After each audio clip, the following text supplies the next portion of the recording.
Welcome back to YouTube channel. तो आज हम मैक्रो इकोनॉमिक्स का बेसिकली आपका मार्क्स डिस्ट्रीब्यूशन डिस्कस करने वाले हैं कि किस तरीके से आपके मार्क्स अलॉट होंगे आपके यूनिवर्सिटी एग्जामिनेशन में, सेमेस्टर एग्जामिनेशन में जो मैक्रो इकोनॉमिक्स रहने वाला है बेसिकली। तो उसमें आपका मार्क्स के अलॉटमेंट किस तरीके से होंगे और किस तरीके से आप अपनी तैयारी करें जिसके थ्रू आपके क्या होंगे कि नंबर ना कटें और आप अपने मैक्सिमम CGPA स्कोर कर पाएँ।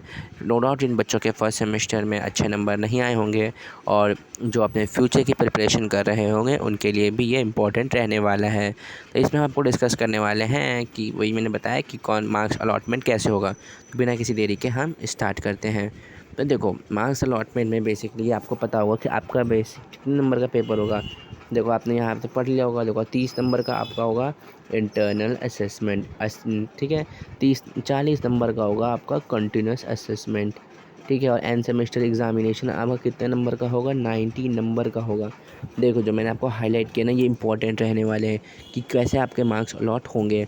30 नंबर के आपका internal assessment, continuous assessment 40 number का, और एंड सेमेस्टर में आपको फाइनल एग्ज़ाम होगा वो 90 मार्क्स का रहने वाला है, जिसमें आपको न्यूमेरिकल्स देखने को मिलेंगे, ठीक है। अब आप बोलोगे कि चैप्टर जो हम पढ़ाई करेंगे बेसिक जो है 90 नंबर के लिए, उसमें मार्क्स की वेटेज किन किन यूनिट वाइज रहेगी। तो देखो, the weightage of final examination unit in the final examination कैसे रहने वाले हैं। तो इस वाले आप बॉक्स में देखो, जैसे ये जो एक मिनट, हाँ, जो मैंने ये वाला जो बनाया है बॉक्स बेसिकली, इसमें आप देख सकते हो कि यूनिट 1 आपका 20 नंबर का रहेगा, यूनिट 1 एंड 2 सॉरी 20 नंबर का रहेगा, यानी कि यूनिट 1 आपका होगा 10 नंबर का, और जो आपका यूनिट 2 जो बेसिकली होगा ना, वो यूनिट जो 2 होगा, 1 मिनट, हाँ, जो आपका 2 यूनिट होगा ना, वो आपका होंगे 10 नंबर के, यानी कि जो आपके 2 यूनिट आपको यहाँ पे डिवाइड होते हुए दिखेंगे, यानी कि चैप्टर 1 और में से 2 में से टोटल 10 मार्क्स के आपको देखने को मिलेंगे अपने यूनिवर्सिटी एग्ज़ाम में। यूनिट 3 आपका होगा 20 नंबर का, यूनिट 4 होगा 25 का, एंड यूनिट 5 को 25 नंबर का देखने को मिलेगा। And they will be internal choices जो होगी वो दी होगी क्वेश्चन के अंदर, जिसमें आप क्या कर पाओगे, डिफरेंसेस मेक कर पाओगे।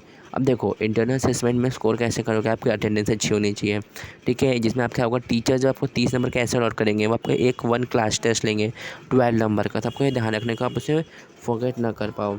वो क्या करेंगे, आपका 1 क्लास टेस्ट लेंगे, वो एक असाइनमेंट देंगे 12 नंबर का, और अटेंडेंस के आपको 6 नंबर रहेंगे। अगर आपकी अटेंडेंस अच्छी है तो आपको 6 नंबर मिलेंगे मुफ्त के, बेसिकली कॉलेज जाने के और क्लास अटेंड करने के। कॉलेज जाने का मतलब ये नहीं कि आप कैंटीन में बैठे रहो आपको नंबर मिलेंगे, नहीं, क्लास अटेंड करोगे यू विल गेट 6 मार्क्स। फिर आता है जी 2 क्लास टेस्ट होंगे, जिसकी आप एडिंग अप टू 15 मार्क्स। अब देखो, कंट्रीज सिस्टम ये तो आपका आई हो गया, इंटरनल सिस्टम जिसमें सबको 30 नंबर मिलेंगे। 40 नंबर जो होंगे बेसिकली जो आप कंट्रीज असेसमेंट होगा, तो 2 क्लास टेस्ट होगा, ठीक है, 15 नंबर का। तो ग्रुप रिसर्च प्रोजेक्ट होगा विद प्रेजेंटेशन होगा, आपका प्रेजेंटेशन ली जाएगी आपकी क्लास में, और क्लास अटेंडेंस से आपको 5 नंबर मिलेंगे।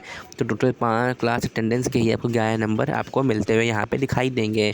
एंड सेमेस्टर आपका 90 मार्क्स का होगा, और 90 मार्क्स में आप जितना मैक्सिमम स्कोर करोगे उस पर थ्रू आपकी CGPA अच्छी आएगी। तो दिस इज़ ओनली जो हम मैक्रो इकोनॉमिक्स के बारे में डिस्कशन करेंगे।